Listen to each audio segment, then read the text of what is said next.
Hello, ladies and gentlemen, and welcome back to the Push to Pass F1 podcast. Now, this episode I feel has a little bit of a special. It's given me some special feelings. I feel like it's going to be a good one, and that might be because we actually had a pretty banging race for the first time. Reef, what was your thoughts on Silverstone? Oh, it always delivers, doesn't it? Oh, it needs a lifetime contract. For sure. I mean, it was you could call it a slow burner, just because. Yeah. I mean, I think they averaged probably about 40 mile an hour for the first 10 laps. Just like constant VSCs and crashes, and there wasn't really a groove. But once all that got sorted out, it just played out beautifully. It was a very F2 start to the race. Yeah. In the sense of it was just permanent yellow flags. You couldn't watch something and someone wasn't in the barriers. Let's get the obvious out of the way. The big talking point from the weekend is that podium. Mainly because Nico Hulkenberg was on it, but also people weren't really happy with it in the sense of what the podium was actually like. Do you get what I'm saying? As in who was on it, or...? No, as in, well, someone who was on it and their dad being a bit of a anchor with a W. Right, what, Lando? Yeah. Basically, when they were celebrating, like everyone was celebrating when Nico and Lando Norris's dad started chanting Norris, unlike Lando. I have seen that. Read the room. Yeah, but I don't know. I feel like that's one of those things that people are jumping on him for. You know, I think it's probably done like in jest. Didn't mean to come across like that. No. And at the end of the day, his son has just won his home Grand Prix, so. Yeah, I feel like that's been swept under the carpet quite quietly. Literally. Nobody's really... Like, I remember when Lewis won last year and everyone was like, oh my god, Lewis Hamilton's won the British Grand Prix. And now Lando's won it, people are like, oh, Lando won again. I think it's probably because it was partially expected because he's in a rapid car. And also the way that it was done with the whole penalty for Piastri. I think Piastri would have won the race if it wasn't for the penalty. Right, so let's go to that first, that penalty which you talk about. In my eyes, it's a penalty, but it's not a 10-second. I think it's unfortunate that he's the one who's been penalised by it, because I think it was Max said that people had done it. I think he'd done it, and George Russell's done it as well. George did it in Canada, but they deemed like it was he slowed down over like a longer period of time. Yeah, and I know they measured like the PSI of how hard he actually broke, and it was that double is woke. What Russell's was, but surely this is all judgment. Yeah. I think it's unfortunate for Oscar that he's the one who's been penalised first. If they carry on and say like the next Grand Prix someone else does it and they get penalised again, I'll say fair enough, because then at least they're being consistent with it. Yeah, I think this sort of has to set the new standard, doesn't it? Yeah. You sort of have to be you can maybe slow down a little bit, but you can't I think when I read Norris did like from 200 odd kilometers an hour down to like 80 or like 60. Yeah. So, and with the conditions, it probably wasn't the best. But yeah, I think going straight to a 10-second was a bit harsh. I felt like a 5 would have sufficed. It knocked the stuffing out of the race, really, didn't it? A little bit, because I think that would have topped it off with a wheel-to-wheel battle. Yeah, because I think McLaren even said they were like, if Oscar pits, we aren't going to like challenge him, or like we won't box opposite. We're just going to do our own thing because we can pretty much just go past him for free. Yeah, and it's not what you want to see, but also they do sort of have to set some standard. But I don't think it's the correct way to do it. Don't you think though that McLaren would have partially been happy that happened, because it meant that both their drivers had a risk-free race. They still got the 1-2, but it meant that there wasn't any conflict between them. I thought they were going to come together on the opening lap. It was just one of those things you can sort of see. Like the start, especially the start Oscar had, and he got compromised a bit by Max and then like fell back into Lando, and you're like, oh god, they're going to come together. But yeah, I think it certainly helped them in the way of it, give them a lot of a reason not to be like, well, don't fight. But also Oscar did say, can we switch the cars back around because you don't think it's fair? And they were like, do me a favour and shut up. Well, he's got to try it, I guess. I think he literally just said that just so it can be put out in the media that he did actually ask. As if to be like, yeah, I don't think this is fair, neither do you. But they were a bit like, well, it's a bit stupid to ask Lando to drop 7 seconds.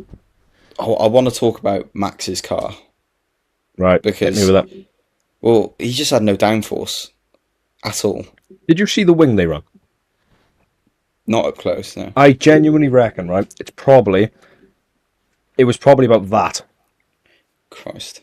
Christian Horner even said beforehand, they were like, yeah, we've got, we've made some changes overnight. Max has probably got like a dinner tray for a rear wing. and like, Silverstone, they surely would have seen the weather forecast and known the difference they were going to need, and they were going to need a bit more downforce than straight line speed. And I think that was evident. It's like a massive oversight where they've not, like, as you say, the weather would have, like, they would have known about the weather because it was like a blue everywhere on the rain map. It was to be expected. Yeah, Max just didn't seem very happy, did he? Well, he's not going to be, is he? No. I mean, he had a decent start. He had a good start. I think he did well. He got pole. He did as much as he could do. That car didn't have pace. It just looked like it was on skates. I know the weather conditions don't help that, but it was more than that. Especially every time he was coming out of Markets and Beckett's, he was practically sideways. I mean, you never see him spin, and he span. And he spanned and ran wide off a quick corner, which you don't really see. Yeah. Let's go back to McLaren just quickly. Do you think this helps? Do you think this has changed the championship sort of picture, or do you think it's still? I wouldn't say so. I would. The only time I think it's going to really change is if Norris wins and Piastri's off the podium. That's when I would be like, ooh, because I know the gap isn't big points wise. I mean, it'll only take one non-finish and it's wide open. But for now, all Piastri has to do is finish behind Norris, like 1 or 2 positions, and he should be good. I think Oscar needs to win in Belgium, though. I think just to sort of change the narrative a bit, because Lando's in like pretty banging form at the moment, and he's looking a lot more of like the Lando we saw, or the Lando we know how good he can be. He's seeming a lot like calmer and just generally more like at one with the car. They are tracks that he's good at, though. So yeah, it might just be a bit of like he's hit form at the right time where it suits him, and it also might just suit McLaren a bit. He's good. He's good at Spa as well. I mean, in his rookie season, when the "it's broken" happened. Oh, it's broken. He's always had like good pace around Spa, so I wouldn't be surprised if he wins again. But as long as Piastri's in touch, I still wouldn't be too worried. I'm still backing Piastri to win the title, but I think it will come down a bit closer than we initially expected. Yeah. Right, we spoke about this yesterday. The Alpine Formula 1 team. Yeah. So just to give a bit of context, the newest rumours are Franco Colapinto is going to be replaced in Spa by either Jack Doohan is going to come back or Valtteri Bottas. I hope that not for anyone's like personally that I don't like them, but I hope for Doohan's sake that they replace him with Bottas, because if they bring Doohan back in, he just looks like a mug, and they just play him with his career. And also, if they bring Doohan back in and he looks borderline even worse than he did in his first stint, it's not going to look good. Yeah, it's just. Do you get what I mean by that? I'm sure Jack Doohan wants the seat, and if it is offered to him, I'm sure he'll take it. But I hope that's not what we see, because let's be completely honest, he's not going to get good results in it. He's a rookie.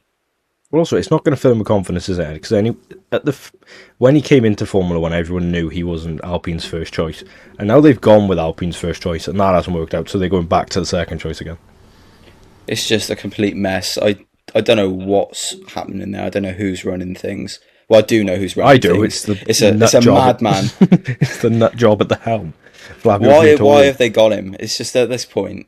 He's absolute nut job. Oh, he makes no sense. Like, right, I can understand the interest in Bottas for potentially next year, right? I can see why you'd want that, because it gives them a bit more stability. They can leave, like, they've got a few junior drivers on F2, they can sort of, grow and whatever. Why would you go, yeah, do I remember we sacked you like 3-4 races ago? Do you want to run it back? Yeah. Why would they have done that? At this point now, how many have we had? Is it 12? 12 races. Yeah. 12 races, so he'd be halfway through his rookie year if they'd kept him on. I mean, he would have been far more developed. Yeah, who knows? He might have even at this point been like circling around the top 10.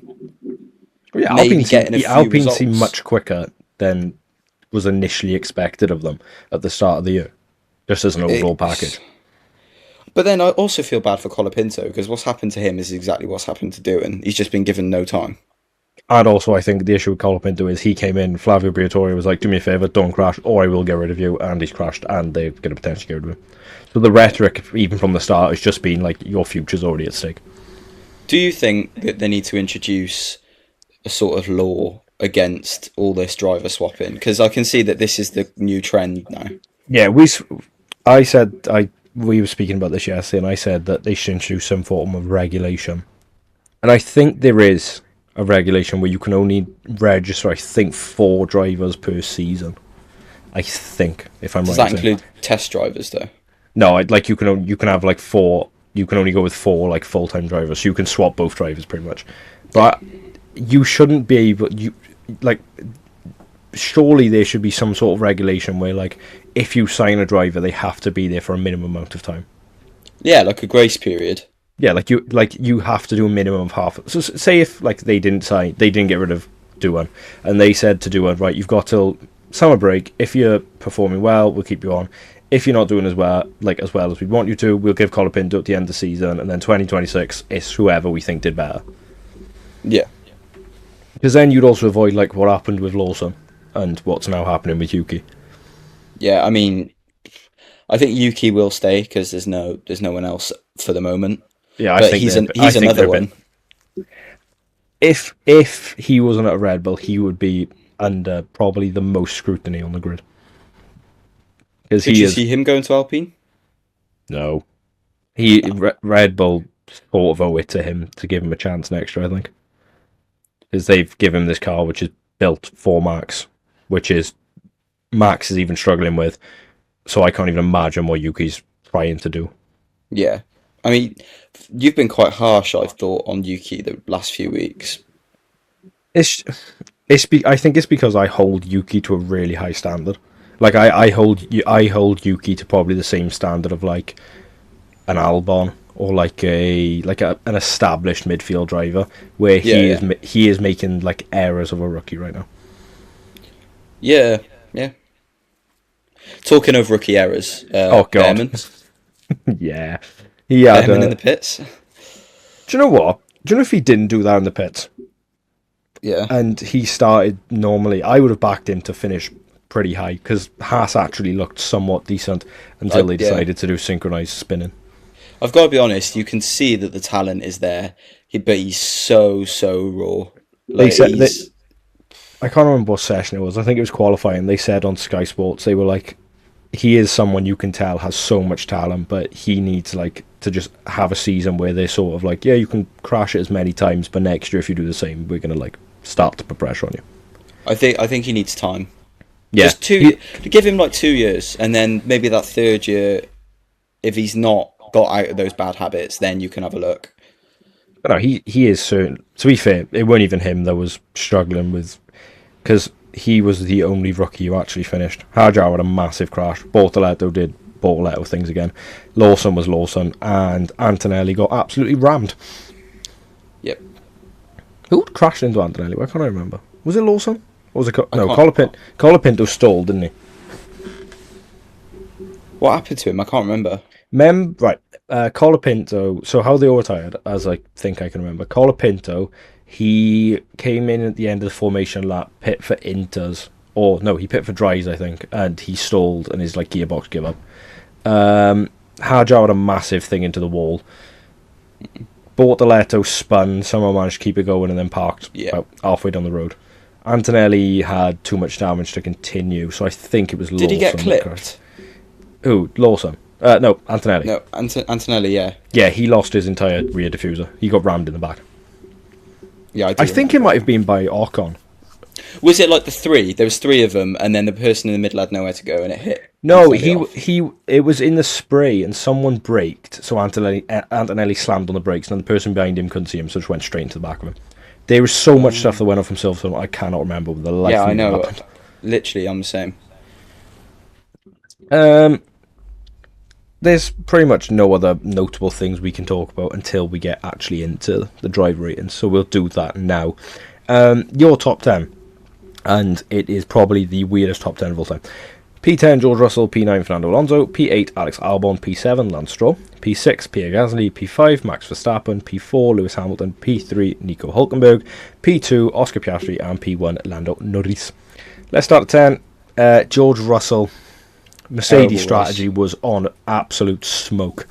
They had no idea what to do. Everything they do one thing, and then 2 minutes later, the exact opposite to render that strategy completely just null happened about 3 times. We spoke about this last week. Do you think George is struggling a bit with the situation he's in? Do you think the non-security is potentially he might double be, but guessing him?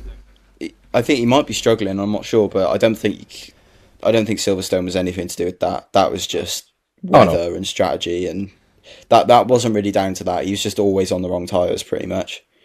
Did you see? There was a radio message, and it was the most George Russell thing ever. He was like driving down the street, and he was like, "It's raining now, brilliant." Yeah, I did see that. I think that just summed up his race. He was quite. I think he was hampered heavily by his car in qualifying, because that Merc just looked dreadful. Come like Q3. And did you see when they pitted for dries? He said, "Oh, get me on the dry tyres." So they did, but they pitted him onto the hards, and then he was like, "Why have you put me on the hards?" It's like there was no sort of pre-strategy that it was like he had no clue what he was going to do in the race. Everything came to him completely blind. I'll give him a 5. It's got to be like a 4, 3. It's just not good. 3. It's not good. I was flirting with a 4. P9 Fernando Alonso. I can't really remember much. I can remember a certain radio message where he gives some sass. What did he say? He was. They did a strategy.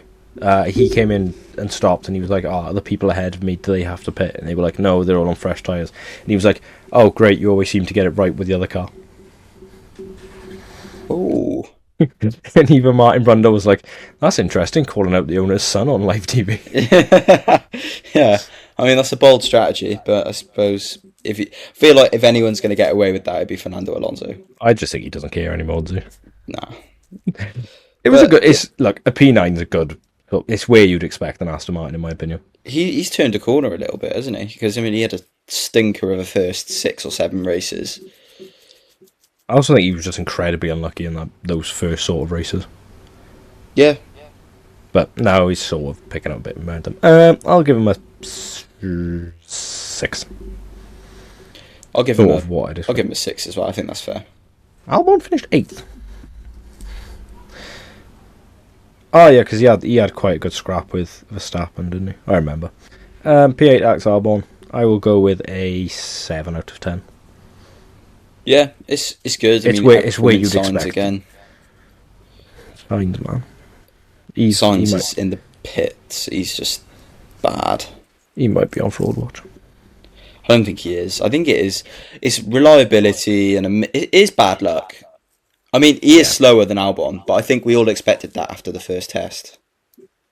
Did you? Quite a few people expected Sainz to wipe the floor with Albon. Sorry, after the first test, it was really close between them. But after the first Grand Prix, everyone was like, "Oh, right, okay." Yeah, because I remember coming into the season, everyone was like, I think, because people were like, Alex Albon has a lot of teammates who run tested and stuff like that.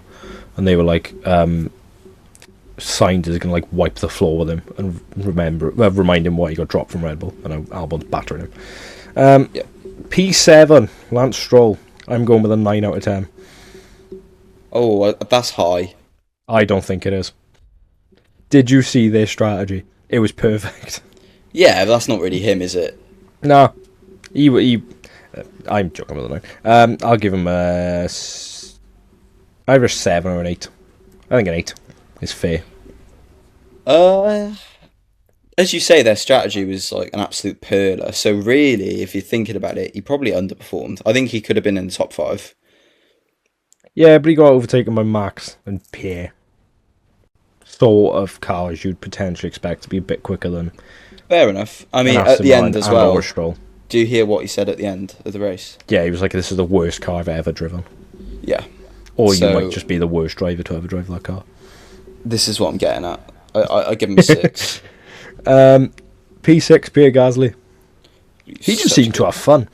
Wicked weekend. I mean, P10 in quali was like on the brink of going out in Q1, and then gets into Q3. Yeah, I think that's just Alpine and Gasly summed up perfectly. Just a really, really good weekend for a not very good car. I will give him I'll give him an 8.5 out of 10. I'm going to give him a 9. Oh, yeah. P5 Max Verstappen. Obviously, he got pole, led for a little bit. Then his car decided to become a rally car, and then he decided to do some ballerina. I'm going to go with a... It's hard because he did also actually fight back quite well. Yeah, I don't think his driving was bad this weekend, but I think he was just. I think Red Bull in general just struggled. Yeah, the overall result and such means that it can't really be any higher than a 6. Yeah, I was going to say I think a 6 sort of middle of the road's fair. Yeah. P4 Lewis Hamilton. I mean, I was getting excited after Friday. I think I grew up. Do you know what? That Q3 lap was the biggest anticlimax of all time. I didn't watch qualifying. Oh, it was brilliant. It was like Piastri went first, I think, and he improved by a 10th. Then Lando went, and it was like he got a purple middle sector, but then he dropped back by a 10th. And then Max came through, and Max improved by a 10th. And then Lewis had a purple sector, and everyone was like, "Oh my god, he's gonna get pole!" And then he fell back by about 4 or 5 tenths. Aww. Everyone was like, "All right, back to normal then." He just seemed to struggle in the race. Yeah, I mean, that car. I think the car doesn't have race pace to the top degree. I think we can see that with Charles Leclerc in 14. Yeah, it's. I think it's just a fundamental problem with that car. It's not really down to either of the drivers. They don't have enough. I will go with a 6. I think it's just middle of the road. Yeah, I was just about to say, that being said, although the car might not have pace, he should be quicker than Hulkenberg. He probably should have reined that gap in. Yeah, I was thinking he would, but we'll go to her anyway. P3, Nico Hulkenberg. I'm giving my first ever 15 out of 10. Yeah, it's a 10 out of 10. Have you seen his radio, onboard thing from the race? No. He called everything perfectly. Oh, really? They were saying remember it was loads of drivers were pitting, then they were the final 3 turns were still wet, and they were yeah, box were dries, and he was no, it's still too wet in the final sector, and then he'd do another 5 laps, and they'd be right, now we're going to box, and he's no, leave me alone. Yeah, well, it's just the experience and stuff, but just 19th to 3rd, just 239 Grand Prix, and you get a Lego trophy. Yeah. Do you see what Oscar said about how do you feel about your trophy and you can take it apart? And he was my daughter loves playing with Lego. Did you... Oh, what trophies were they? Were they the F2 trophies? Either the F2 or the F3 trophies looked like the Champions League, and it made no sense. Really? I've not seen them. I'll have a look. Yeah, Nico Hulkenberg. It was literally as good. He's now scored more points in the past 4 races, I think, than Red Bull. Yeah. Which is... What a boy. It's mad, isn't it? But it's so deserved. He's 9th in the standings now or something. Let me have a look. I mean, everyone predicted that Sauber would finish last in the Constructors this year. Oh, why did it just kick me off the app? Yeah, I thought most people predict him not to even score a point, and Hulkenberg scored 31 in the past 4 races. Nico Hulkenberg is 9th with 37 points. Unbelievable. They're sixth in the constructors with 41 points. They're only 18 points behind Williams. It's really not a bad effort. God. P2 Oscar Piastri. Yeah, I mean, Hard to rate this one because it is, because I do think he played the start of the race well. I mean, didn't have a great start, but then got back up to Max, passed Max. Everything worked out with him with the pit stops. He had a big gap. Then he got quite unlucky because the safety car came out. yeah, that I've got right. This is where I have this beef with the safety car. Yep, I know what you're going to say. Stop. Let people race in the rain. Yep. I saw a clip on Twitter, right, from 2013 from FP3, and it is literally bucketing down to the point where you can't see the cars, and they're still going around full tilt. Because, and not being funny, but as they should. They're the best drivers in the world. They've got the best wet tyres in the world. They've got the best technology in the world. They've got the safest circuits in the world. Just let them race in the rain. What is the problem? Silverstone's about bloody 5 miles wide. If they crash, they've got so much runoff. I had a weird sort of thinking point about this. Do you know rookies now? And I'm talking any driver probably post 2015, 2016 sort of era. Is the sort of safety aspect and the need for like safety ruining how good of a driver they can be? Because rookies nowadays seem to be dreadful in the wet. And I think that's because every time in like a junior formula, when it rains, they either be in a safety car or they'll red flag it or call the race off altogether. I think it would affect them. It's maybe not as much these ones, but the next sort of 15 years, you're going to get drivers that can't race in the wet. Well, this also brought up quite a interesting topic of the skid guards that were tested a couple, I don't know if it was a year ago or something on the Ferrari. And they obviously make the car look horrific and they look borderline, like, horrible. But should the FIA seriously start to consider something like that? Because I do understand the safety aspect. The spray the cars let off are stupid. You should not have 100-odd meters of spray to the point where drivers can't see each other. Yeah, but it's always been like that. Yeah, that's the. I think that's all. Going to always be the other aspect is you are taking away like one of the key elements of skill. I know that everything needs to be safer and get safer is better. I understand that. I'm not saying for him to go back to no halos and going around like street circuits and all sorts. But I'm just saying, barriers. Like what you said about how there needs to be a skill level. That like the rain is a perfect equalizer of talent. It's like the car doesn't mean as much. It's pure skill and feel. And this is why you've got like it still works. Don't make me wrong. That's why you got Hulkenberg on the podium. But just let him race. I mean, that ruined Piastri's race there. Yeah. Because he had like a 10-second gap and it just got brought straight back down and then he gets a penalty from it. Yep. I don't know. I bring back proper wet weather racing. Piastri, 7. Because he cocked up, I'm going to say a 6. Yeah, I'm teetering between a 6 and 7. First, Lando Norris, I'm going to go with a 9 out of 10. What stops it being a 10?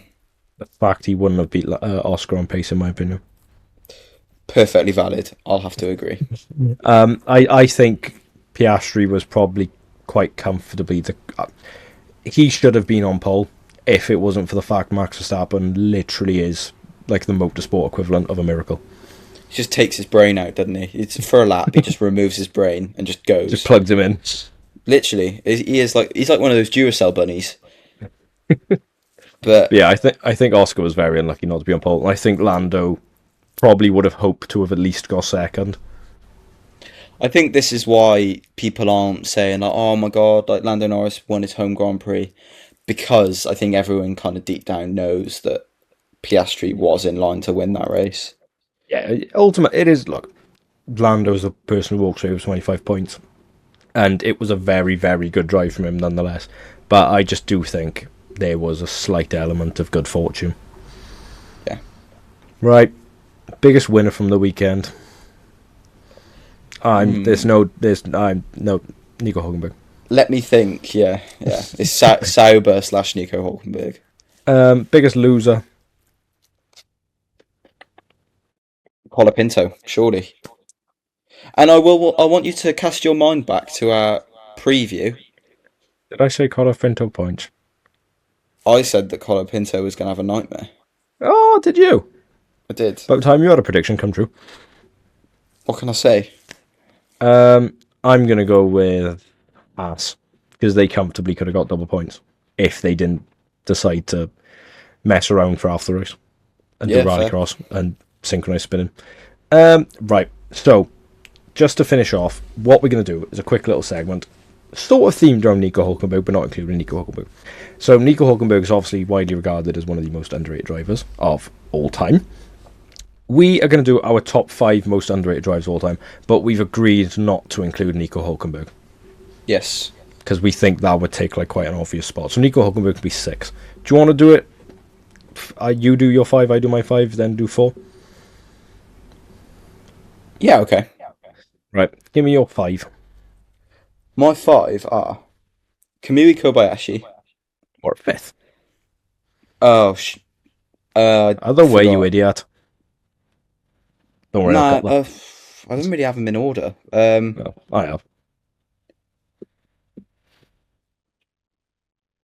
Yeah, we'll just do it like that. It'd be fun. Right, go on. I've got Kamui Kobayashi. At 5. Mm. Yep. I've got Esteban Ocon at 4. Ooh, good shout. I've got Felipe Massa.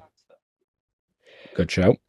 Which I think I was quite proud of that one, because although he's like won races, nearly won a title, people kind of, they don't like, imagine getting your world championship like stripped away from you within like 30 seconds of winning it, and then also going through a near life-ending crash and coming back and all that. Like I think he's underrated.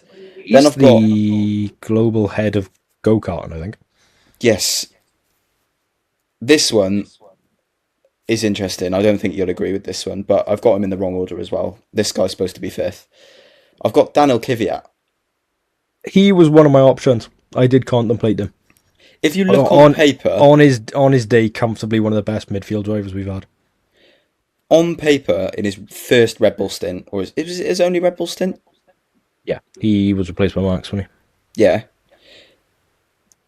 All right, torpedo, all that, but he could get a result when he wanted it, and in like the AlphaTauri in like 2020, he could get a result when he wanted.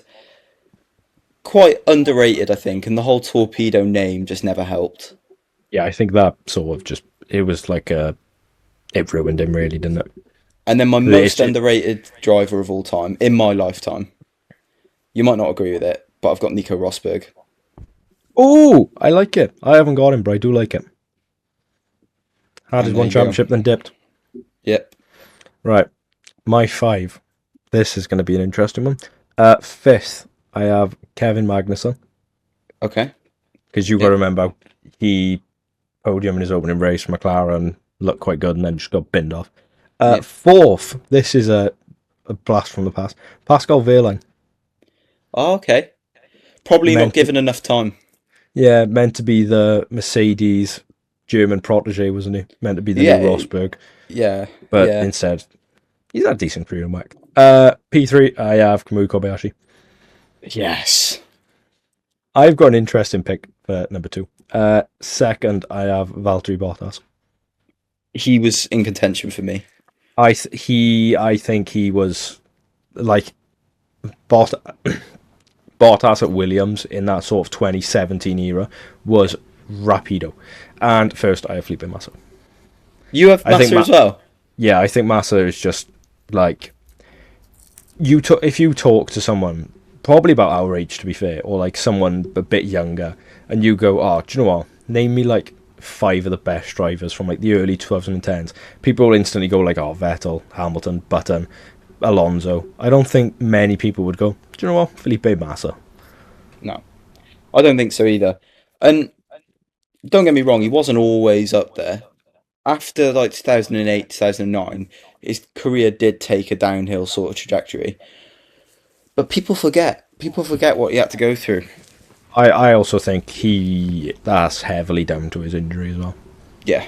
I think he almost falls in the same, like one of the other names we spoke about was Robert Kubica, and I think he sort of falls slightly under the same category of like, what if he didn't have that accident?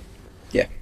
And like, does the injury and like all this, because it's all like the psychological stuff and all that comes along with it. That maybe I think but that would be our top 5 most underrated drivers. So just to top off, mine are in 5th Kevin Magnussen, 4th Pascal Wehrlein, 3 Kimi Kobayashi, 2 Valtteri Bottas, and 1 Felipe Massa.